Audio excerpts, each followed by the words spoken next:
Buenas tardes a todos los presentes y aquellas personas que nos van a estar viendo en YouTube o en alguna otra plataforma. Este es la primera conferencia del año 2025. Esperamos que este año sea muy bueno, muy próspero, de mucho estudio, de mucho análisis. Todos los que estamos acá somos amantes del saber, amantes de la filosofía, así que este seminario va a dar cabida, ¿no es cierto?, a nuestras intenciones de seguir eh, fomentando el saber, fomentando el conocimiento, haciendo los análisis pertinentes de algunos autores, de algunos libros, textos, tendencias, en fin. Hoy día contamos con la excelente presencia del doctor Sylvain Legal, el cual será presentado por nuestra estimada profesora doctora Teresa del Pilar Ríos. La primera parte entonces de esta conferencia la va a hacer el profesor, perdón, Merardo Sepúlveda, el cual va a hacer una presentación de este nuevo año académico. Posteriormente, la doctora Teresa del Pilar Río hará la presentación de nuestro invitado de hoy.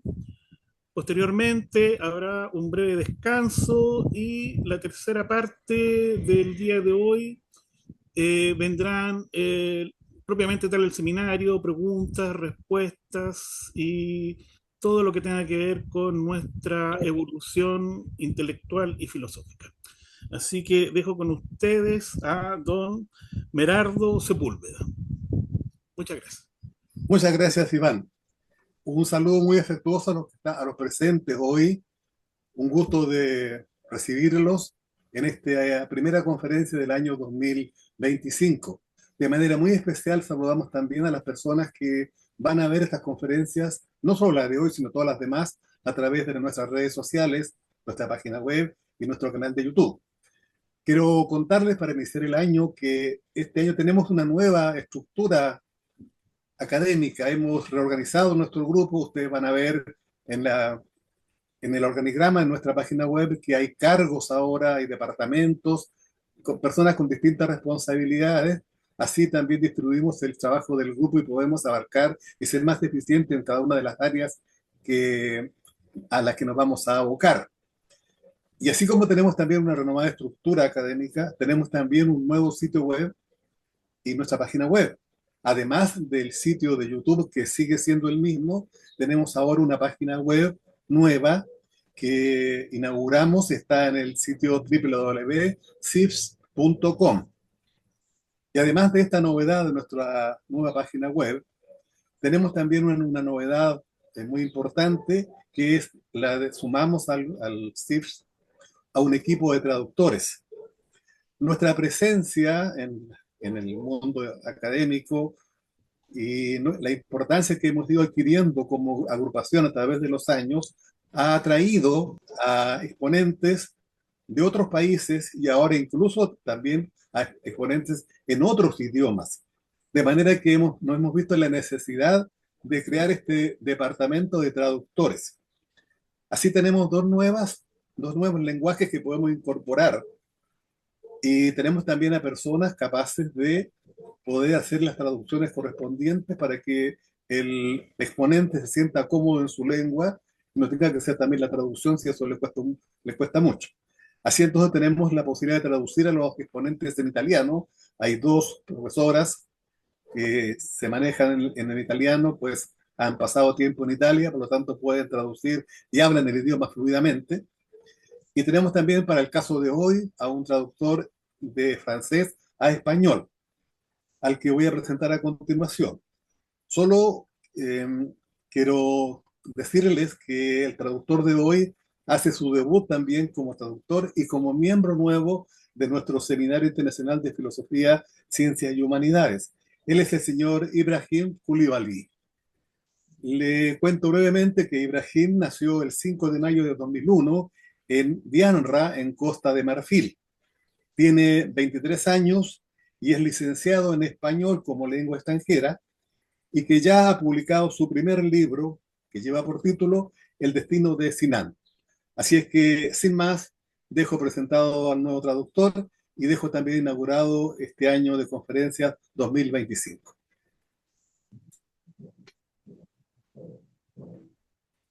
Iván. Bueno, Perdón. Bueno, buenas tardes a todos.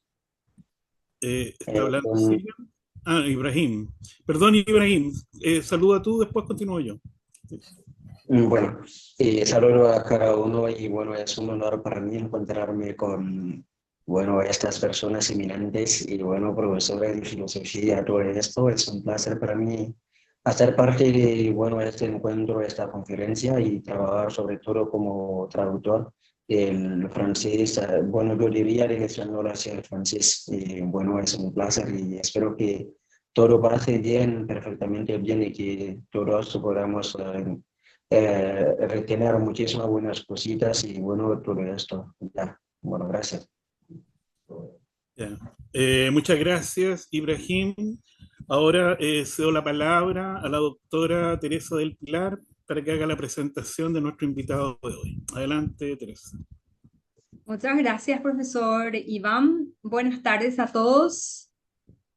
Es un gusto y un honor para nosotros, para el CIF, poder presentarle al profesor Sylvain Legal.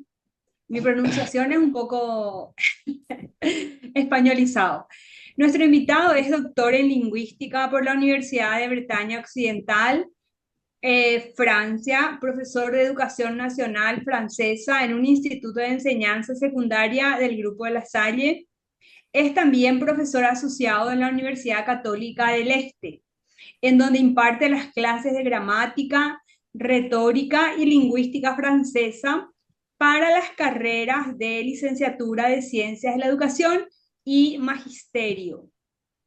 Sus principales áreas de investigación son el análisis sintáctico de las oraciones, los desarrollos y la historia de los modelos transformacionales y el minimalismo en lingüística computacional. Es autor de una quincena de artículos publicados en revistas académicas e internacionales de filosofía.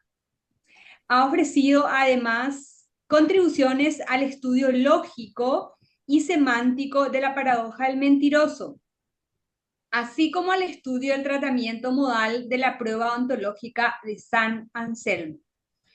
Así es que le agradecemos a nuestro disertante y ahora, sin más prolegómenos, le queremos escuchar y le cedemos la palabra. Bienvenido. Muchas gracias, Merardo, Iván, Teresa, por vuestras palabras de acogida. Ibrahim, muchísimas gracias por tu valiosa mediación como traductor. Pues hoy os voy a hablar del giro metafísico en la filosofía analítica. Entonces, sin más, voy a empezar. Paso el power, ¿verdad?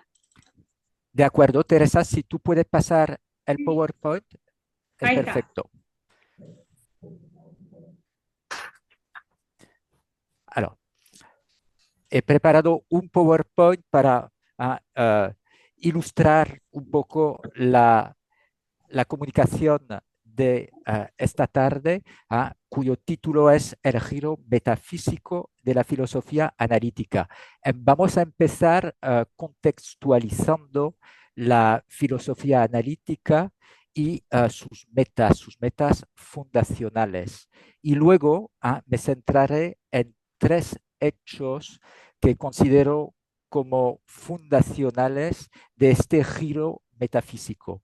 Veréis que en este título hay como un guiño que he hecho y que iré desvelando al final, pero a lo mejor este implícito ya lo habéis pillado. Veremos de qué se trata. El título es un guiño, el giro metafísico de la filosofía analítica. Bien, empiezo. Los fundadores de la corriente analítica fueron en su mayoría matemáticos y físicos, alemanes, austríacos y algunos que otros polacos, que juntaron sus reflexiones epistemológicas y programáticas bajo el nombre de Círculo de Viena. Estos sabios fueron los que, después de la Primera Guerra Mundial y hasta mediados de los años 30, elaboraron una nueva versión del positivismo en filosofía de la ciencia. Es lo que la historia de la filosofía llama el neopositivismo o positivismo lógico. Sus representantes más ilustres fueron Hans Reichenbach, Rudolf Carnap, Ludwig Wittgenstein, Karl Popper, Alfred Tarski, Gustav Hempel o Herbert Fegel. Durante este periodo y luego en las dos siguientes décadas posteriores a los años de reflexión conjunta en Viena, desarrollaron una teoría del conocimiento antimetafísica, una epistemología fisicalista, como diríamos hoy en día, en la que se opera un reduccionismo filosófico cuyo denominador común son la física matemática y las ciencias de la computación, en especial en esa época el cálculo moderno de las probabilidades y la algorítmica. Efectivamente, elaboraron modelos formales, algoritmos, para intentar demostrar que, entre otras cosas, el funcionamiento de la mente podría ser comparado y representado de manera analógica con un programa finito, mecánico y uniforme que procede por etapas y capaz de resolver una clase de problema, teniendo que ser de antemano enteramente fijado dicho programa antes de su puesta en marcha efectiva o virtual. Son estos filósofos, junto con el británico Alan Turing, los precursores de un funcionalismo en filosofía de la mente que todavía hoy en día se puede encontrar en algunos trabajos teóricos de inteligencia artificial. Desde un punto de vista histórico, ocurrió un evento dramático, fue a finales de la década de los años 30, cuando estos sabios tuvieron que dejar su cátedra en Alemania o en Austria. Su marcha de centro de Europa se debe, por supuesto, al auge del nazismo, al rechazo por parte de ellos de la ideología nacionalsocialista, al hecho de que la vida de sus familiares y la de ellos ya corría peligro en aquella Alemania del Tercer Reich. Casi todos emigraron a Estados Unidos entre 1937 y 1939. En este momento de la historia, el papel que desempeñaron algunos jóvenes universitarios estadounidenses es fundamental para entender este fenómeno cultural de la filosofía analítica. Alonzo Church, Stephen Kleene, John Rosser, Nelson Goodman y en particular Willard Quine, todos por aquel entonces jóvenes y brillantes expertos en la obra de Russell y en las ramificaciones últimas de la teoría de conjuntos, eran académicos en prestigiosas universidades de la costa este, mayoritariamente, y cuyos trabajos en ciencia de la computación y en teoría de la demostración acababan de tener grandes repercusiones. Pues estos jóvenes académicos se volcaron para facilitar la integración académica de los maestros alemanes. Por ejemplo, Gödel llegó a Princeton, una institución a la que estuvo vinculado hasta su muerte en 1978. Carnap llegó a Chicago, terminó luego su carrera en la Universidad de California, Los Ángeles, hasta mediados de los años 60. Tarski empezó en Harvard y enseñó rápidamente después en Berkeley, hasta los finales de los años 70. Herbert Fegel desarrolló su segunda vida académica durante casi 40 años en la Universidad de Minnesota. En cuanto a Popper, él se fue un tiempo a Nueva Zelanda, en donde su magisterio marcó una generación de jóvenes lógicos como Arthur Prior. Luego desarrolló todo el resto de su larga carrera en Inglaterra y conocemos la admiración y el profundo respeto que unían Winston Churchill y Sir Karl. Lo que pasa a continuación es fácil de entender. Aún no se habla de filosofía analítica, pero el neopositivismo de Viena se ha expandido por los centros de enseñanza superior norteamericanos y se convierten en la doxa académica a comienzos de los años 50, no solo en los departamentos de filosofía, sino también en los departamentos de psicología y de lingüística, las futuras ciencias cognitivas. Eso es particularmente llamativo cuando se estudia los primeros modelos formales propuestos por Chomsky en lingüística computacional a finales de los años 50. Los primeros modelos generativos formulados por el lingüista del MIT se basan en la algorítmica, discuten la teoría de las funciones recursivas, las cadenas de Markov para autómatas. Todo esto es muy, muy llamativo. Los sabios alemanes y sus discípulos estadounidenses no solo difundieron una concepción antimetafísica de la filosofía, sino que imprimieron también una forma particular de entender los problemas filosóficos y una manera técnica de practicar la filosofía acompañado de un estilo propio. Al mismo tiempo, en el Reino Unido ocurrió otro acontecimiento mayor para entender el fenómeno de la filosofía analítica y terminar de desencumbrarlo. Desde mediados de los años 30 y bajo la influencia de otro filósofo austríaco, Ludwig Wittgenstein, la filosofía de la ciencia operó lo que se conoce como su giro lingüístico. Wittgenstein fue un interlocutor privilegiado de Russell desde ya comienzos de la década de los años 20 y en 1929 se instaló definitivamente en el Reino Unido enseñando la filosofía de las matemáticas en Cambridge. Wittgenstein está en el origen de lo que se llama este giro lingüístico de la filosofía analítica. Es una etapa que podemos fechar de la época de los cuadernos de Wittgenstein, cuadernos azul, cuadernos marrón, comienzos de los años 30, es la etapa que llamamos del segundo Wittgenstein, en la que los juegos de palabra y sus fines terapéuticos resultaban verdaderamente novedosos. Durante estos años, anteriores y posteriores a la Segunda Guerra Mundial, con un carisma distinto según el foco intelectual, tanto en Cambridge como en Oxford, se elaboró una filosofía del lenguaje ordinario.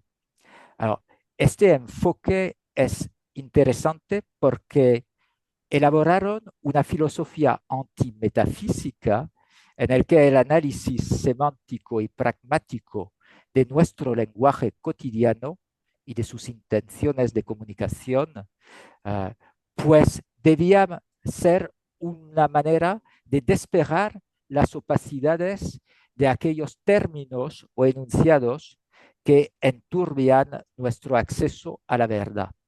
El análisis pragmático del lenguaje cotidiano ordinario tenía como propósito fundacional, entre otros, descartar los enunciados considerados opacos, empapados de tropos metafísicos que supuestamente oscurecen el acceso a la claridad lógica del pensamiento racional.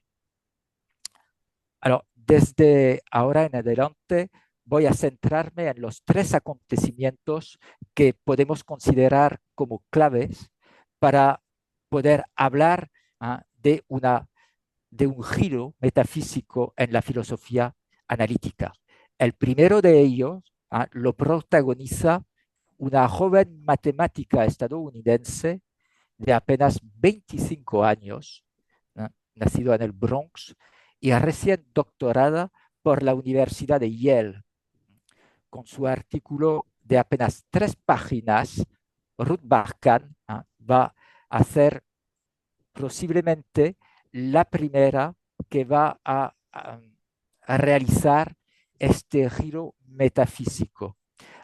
Ruth Barkan era alumna de Frederick Brenton Fitch, que fue uno de los lógicos que desempeñó junto a Clarence Irving Lewis una lógica modal en la que se hace un especial énfasis en los operadores de necesidad y posibilidad.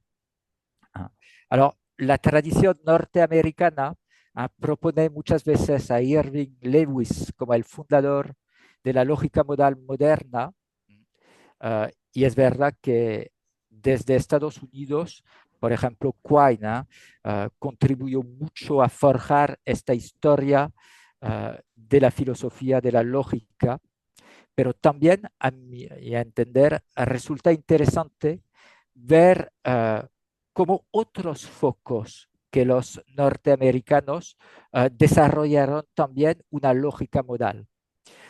Solo señalaré otra dirección siguiendo las agujas de la brújula del padre Pablo Domínguez.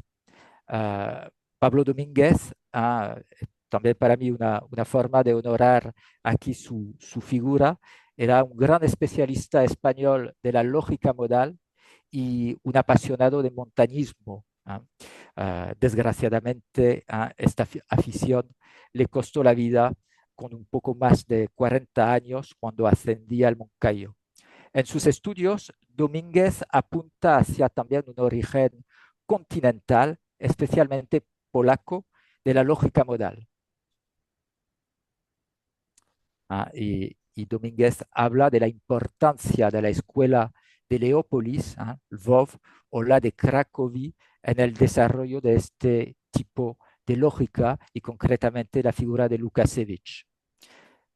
¿Por qué el artículo publicado en 1947 por Ruth Barkan es tan relevante para entender el giro metafísico que va a operar dentro de la filosofía analítica? Pues en este artículo de apenas 3 páginas aparece lo que desde aquel entonces se conoce como fórmula Barkan. Más que de una fórmula, se trata de un esquema inferencial hipotético deductivo. Para aquellos que no son iniciados en la literatura sobre este tema, las implicaciones filosóficas de la fórmula, que se designa comúnmente con el nombre de la citada filósofa, tienen un alcance que va mucho más allá del campo de la semántica de los mundos posibles. Para entender la fórmula Barkan, debemos primero volver a la forma en la que el uso moderno explica la oposición de re de dicto, que es una oposición derivada de la lógica medieval. Se dice que en una modalidad de dicto, la necesidad se atribuye a una proposición, mientras que en una modalidad de re, esta se atribuye a la posesión de una propiedad por parte de un objeto dado. Acostumbramos a decir que una fórmula bien formada, por ejemplo A, que contenga un operador modal, expresa una modalidad de re si el alcance de su operador contiene una aparición libre de una variable individual. Caso contrario, diremos que A traduce una modalidad de dicto. Así que cuando uno afirma una modalidad de dicto, enuncia que una cierta proposición debe ser necesariamente verdadera, mientras que cuando uno afirma una modalidad de R, significa que un objeto debe necesariamente tener una cierta propiedad. Alors, las dos ideas principales que para nuestro propósito hemos de retener del esquema inferencial que propuso Barkhan en su artículo de 1947 son, por una parte, la reactualización, axiomatizándola, de la oposición de R de dicto, que he dicho es una actualización de una oposición que procede de la lógica medieval. Al reactualizar esta oposición, tenemos ya una filósofa de la primera generación analítica que afirma su compromiso con el esencialismo, una concepción esencialista de la identidad en una época en la que el nominalismo moderno, heredado en parte de Stuart Mill, y el antirrealismo contemporáneo, heredado de Reichenbach y Popper, eran las concepciones dominantes entre los filósofos de la ciencia de habla inglesa. Por otra parte, y desde un punto de vista intuitivo, Barkhan reanuda con una cierta idea metafísica de necesidad, ya formulada por Leibniz como verdad no simplemente en el mundo actual, sino también en todo mundo posible. Pasemos ahora a las conferencias que dio Sol Kripke en Princeton en 1970. Son conferencias que fueron impartidas sin ninguna nota de apoyo y que fueron publicadas 2 años después en un grueso volumen editado por Donald Davidson y Gilbert Hartman, dedicado a trabajos punteros en filosofía del lenguaje y de lingüística formal. Rápidamente, las conferencias de Kripke alcanzaron mucha fama en el mundo académico norteamericano, hasta convertirse, decimos, en un clásico contemporáneo, y la fama de Kripke creció de tal manera que le valió aparecer en primera página de la revista semanal del New York Times en agosto de 1977. A principios del año 70, el autor de las conferencias en Princeton era un joven profesor, también de apenas 29 años, que impartía clase de matemáticas en el Departamento de Ciencias de la Computación en la Universidad Rockefeller en Nueva York. Ahora, la historia de las conferencias Princeton es muy interesante. Kripke tardó 10 años para que una editorial, la oxoniana Blackwell, publicase esas conferencias. Hay también un hecho interesante, ¿no? Es ver que en lengua española, las conferencias de Kripke, que fueron traducidas por el título de Naming and Necessity, en español fue traducido por el nombrar y la necesidad, y hay que esperar la traducción de Margarita Valdés y la publicación en las prensas de la UNAM en México para ver la publicación, la traducción y la publicación en español de estas conferencias, solo en el año 1995. Entonces, resulta interesante observar que hay casi un cuarto de siglo entre el momento de la conferencia en Princeton y la traducción de esta en español.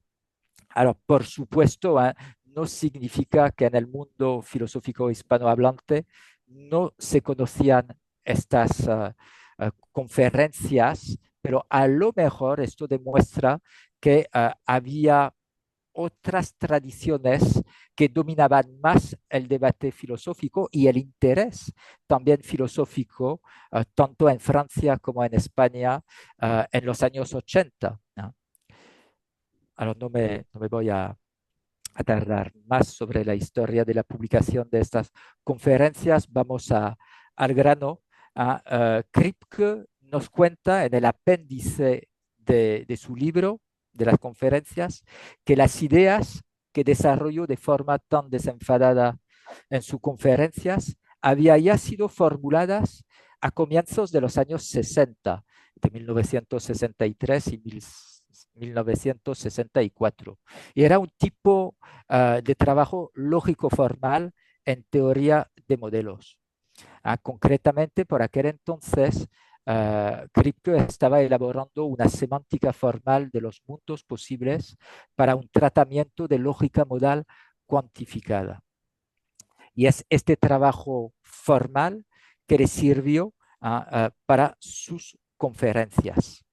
Ahora, es interesante de ver que esto fue considerado como un cisma dentro de la filosofía analítica.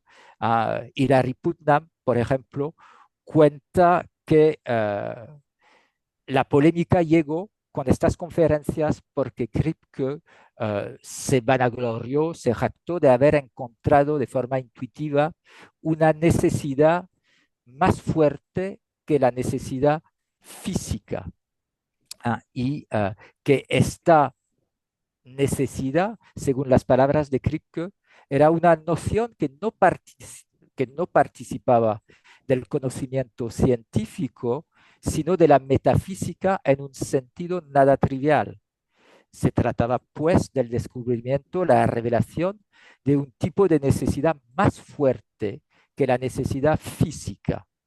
Por supuesto, esta última, la necesidad física, era la considerada por los filósofos de la ciencia en la estela del neopositivismo, como el parámetro epistemológico último de la verdad para una teoría científica del conocimiento.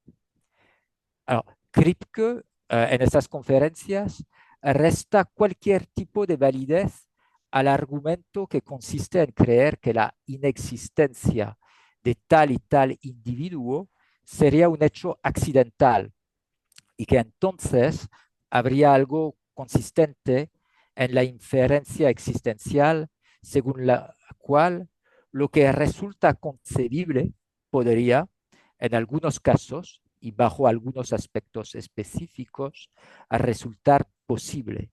O sea, deniega cualquier validez a la aseveración que otorga una cierta dignidad epistémica a enunciados contrafácticos, como su famoso ejemplo, los unicornios no existen, pero en otros mundos posibles habrían podido existir. A través del ejemplo del unicornio, Kripke expresa una de sus tesis metafísicas. La referencia al unicornio permite plantear la idea fundacional según la cual en algunos mundos posibles desaparecen individuos cuya existencia es real y pueden aparecer otros que vienen a ocupar el espacio dejado vacío en esos mundos. Ahora, hay otro ejemplo que es muy interesante, a mi entender, es cuando el tema de la referencia demostrativa y la noción de esencia nominal. Kripke nos pregunta por los invitados de Lot en la Biblia. Si estos invitados no podrían ser, aunque Lot los nombrara, unos ángeles en vez de individuos ordinarios. Para Kripke, podría resultar perfectamente posible que los invitados de Lot fueron realmente auténticos ángeles, aunque tuvieran la apariencia superficial de hombres e independiente del hecho de que Lot pudiera utilizar una referencia demostrativa para nombrarlos. Así el descubrimiento empírico a través del que la estrella de la tarde, la llamada Hesperus, fue en realidad un planeta, nos autoriza a inferir que no existe ninguna incongruencia lógica en pretender que fue posible que los invitados de Lot eran auténticos ángeles pese a su apariencia de ser a priori individuos. Kripke piensa que existen verdades necesarias a posteriori. Es el caso de algunos individuos que podrían resultar ser al final ángeles. Como piensa también que existen verdades accidentales a priori. Tenemos el caso de Hesperus, la estrella que resultó ser el planeta Venus. Hay otro ejemplo que es muy interesante, es cuando Kripke discute, ¿no?, enunciados que él saca de las investigaciones de Wittgenstein. Por ejemplo, el enunciado Moisés no existió. Él tiene ahí toda una teoría respecto de las referencias determinadas y los nombres propios. Y Kripke apunta que la concepción determinista de la historia, concepción que se suele asociar con el filósofo escocés Carlyle, y que sostiene que si Moisés no habría existido, alguien otro habría aparecido para realizar todo lo que hizo. Es una tesis metafísica que no se puede refutar basándose en una teoría semántica correcta de la significación de Moisés existe. En definitiva, el nombrar y la necesidad puede leerse como un intento audaz de revisar algunos conocimientos sobre la existencia y la no existencia y sobre personajes, individuos a la que los sabios o la tradición han atribuido propiedades no zoológicas sobre bases epistémicas a priori. Terminaré esta presentación del giro metafísico hablando de un acontecimiento de máxima relevancia en la historia de esta corriente analítica y fue protagonizado por Kurt Gödel, y sus consecuencias han impactado de forma duradera el curso de los desarrollos de esta corriente, abriendo incluso a ramificaciones nuevas y propiciando otro giro. Ahora todo el mundo conoce el nombre de Gödel y es capaz de asociar este nombre a la figura de un gran matemático del siglo XX. Nació al principio del siglo XX en una ciudad del Imperio Austrohúngaro, una ciudad que se ubica actualmente en República Checa. Gödel cursó estudios de física matemática en la Universidad de Viena, en donde fue un atento oyente de los miembros del Círculo de Viena. El neopositivismo vienés y el neokantismo moldean sus primeras concepciones en filosofía de la ciencia durante la década de los años 20. A Gödel se le asocia el famoso teorema de incompletitud de la aritmética que formuló entre 1930 y el 31. La publicación de este teorema supuso una auténtica revolución científica, en el sentido, por ejemplo, que le da Thomas Kuhn a esta expresión de revolución científica, pues marcó un cambio drástico de paradigma, tanto en teoría de la demostración como a todo lo que atañe a la filosofía de las matemáticas y más allá a la teoría del conocimiento. Efectivamente, hasta 1931 quedaba aún permitido la esperanza de resolver el problema de la decisión si se consiguiera probar que cualquier fórmula cerrada de la lógica del primer orden era o bien formalmente derivable o bien formalmente refutable.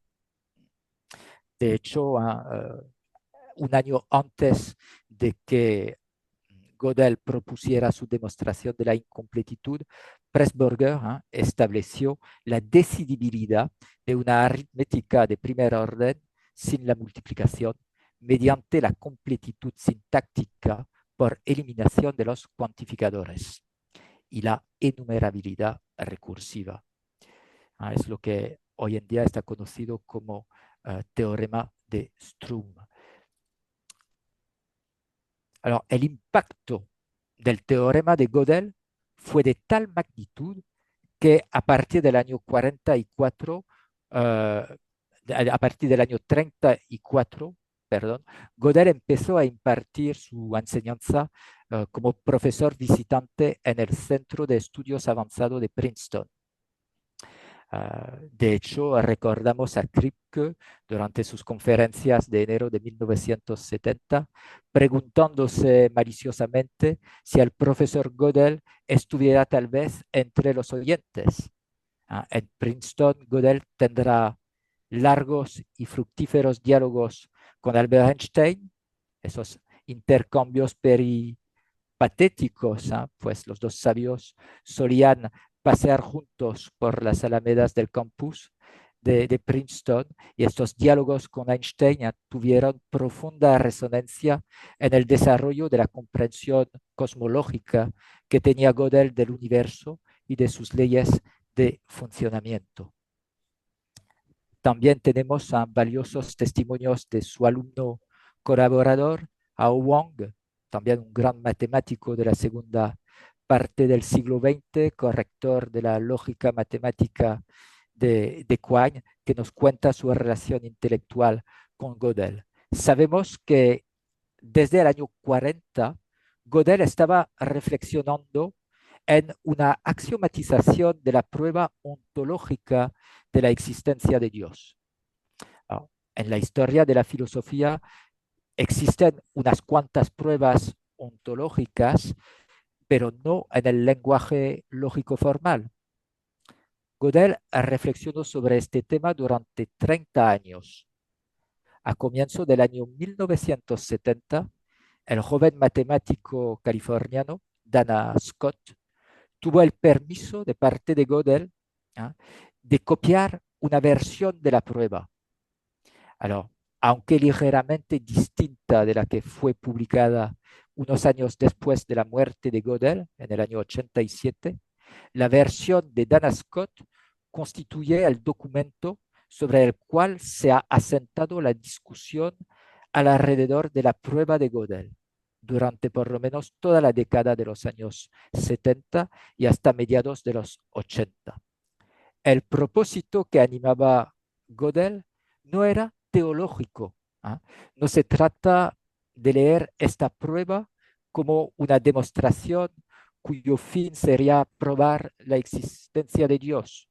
Y se puede entender, no obstante, que la tentación de recuperar este trabajo de Gödel con un fin teológico es fácil. Es muy tentador y de hecho unos lo hacen. Personalmente, pienso que no hemos de caer en ello y en mi caso, desde luego, milito por una lectura estrictamente formal de la prueba. Milito por el reconocimiento de este trabajo como una de las más brillantes manifestaciones de la metafísica formal, cuyo impacto cultural sí propició un auténtico giro teológico en la metafísica analítica. Solo insistiré sobre una cosa que me parece esencial. Gödel eligió el lenguaje simbólico de la lógica modal para desarrollar su prueba. Esto es el punto clave. Refuerza el argumento según el cual la lógica modal cuantificada era, para aquel entonces, y desde los trabajos pioneros de Ruth Barkan, el lenguaje más idóneo para expresar en trabajos formales unas tesis metafísicas. Es un punto que tanto Quine como Nelson Goodman o Putnam, entre otros ilustres críticos de la lógica modal, han señalado. Añado que el mismo año que la presentación a Scott por Gödel de su prueba, otro joven filósofo David Kellogg Lewis, publicó un análisis de la prueba ontológica de San Anselmo. Esta prueba es interpretada por Lewis desde la óptica de sus lentes a foco modales. Soy incapaz de deciros si esto es o no es una coincidencia contingente. Dicho sea de paso, Lewis tenía la misma edad que Kripke y ambos estaban desarrollando desde mediados de los años 60 modelos para una semántica de los mundos posible. He estudiado la traducción que ofreció Lewis de la prueba de San Anselmo y analicé la filosofía de la lógica que encierra dicho trabajo. Os lo puedo facilitar si os interesa este tema. Volviendo a la prueba de Gödel, tiene, por supuesto, una relevancia epistemológica profunda. Para Gödel, corroborar la idea fundacional de que la noción de demostrabilidad resulta demasiado estrecha para abarcar la verdad como noción que por esencia la desborda, es fundamental. Pero esto no significa que el formalismo encorsete la verdad. Una vez que hemos asumido que las mallas del sistema formal dejan siempre pasar verdades que no pueden ser demostrables, os recordéis ahí el teorema de incompletitud, es solo un artefacto de traducción, pero este formalismo es el más riguroso del que disponemos para traducir proposiciones sobre el mundo.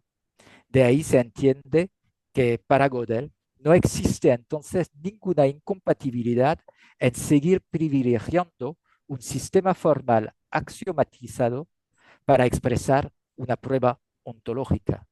Entonces, estos trabajos de Gödel, de Lewis, las conferencias de Kripke, de forma casi simultánea, ¿eso es pura casualidad? Yo tengo una intuición sobre ello, pero sobrepasa el marco de esta comunicación.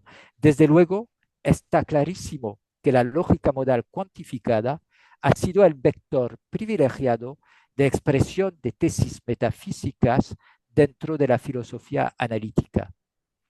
Era el lenguaje más idóneo debido a la lectura semántica que se podía dar al operador de necesidad.